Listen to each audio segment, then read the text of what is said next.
would it be difficult to match that performance in game 2? I would think so. I think they'll spend some time going over the video and seeing what they can see. Ron had another nice shooting night last night. Do you think he's turned a corner after that 4 3-point performance in Utah?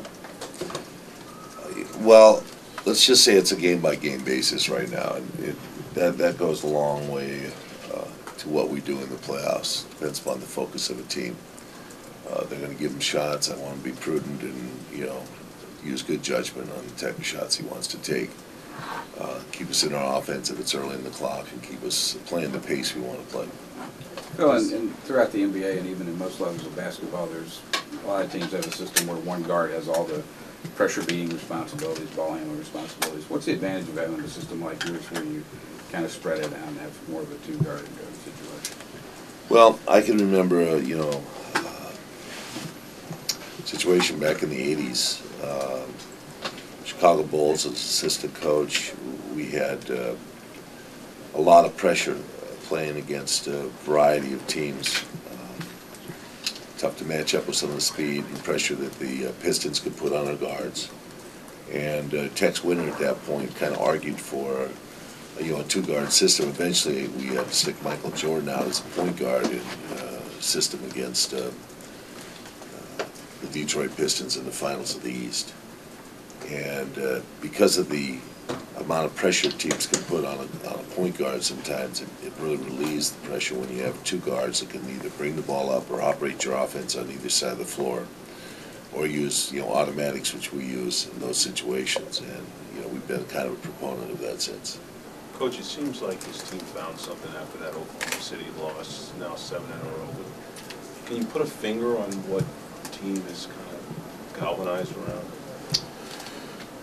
Well, at that particular time, we were struggling with the choice of shots and defensive transition, and about the attentiveness that that requires. If you're open, doesn't always mean that that's a shot you should take. There's a reason why you're probably open. Where's the clock in that segment of a 24-second span of time that we have the basketball, so that we can reformat our defense to try and stop a team at the other end is really the essence of what playoff basketball is about. So a lot of times using the clock, getting a shot, a good shot, and then recovering and getting back on defense has really been our focus at that time. I thought we started doing that correctly, and then our games started coming together as a team. Looked like you guys were finding mismatches inside, maybe being able to really go out there and carry it. Do you feel like you guys can keep working that towards your advantage? Well, I thought that they did a good job denying us the ball going in the post a number of times. We had to work a little bit harder to get in there. Some of the times it was risky passes. We were successful when we did get in the post, but not as often as we'd like, so we're going to try and do that better. What about specifically just off the dribble, just going straight to the hoop? Did that work the way you would have liked? Yes. Bill, Steve Nash cited the team's length as the big thing that disrupted the pick and roll. Is there anything else tactically that you were able to do successfully? Well, I thought a number of times the first half we weren't where we want to be defensively with our big guys helping, assisting our guards in their screen roll.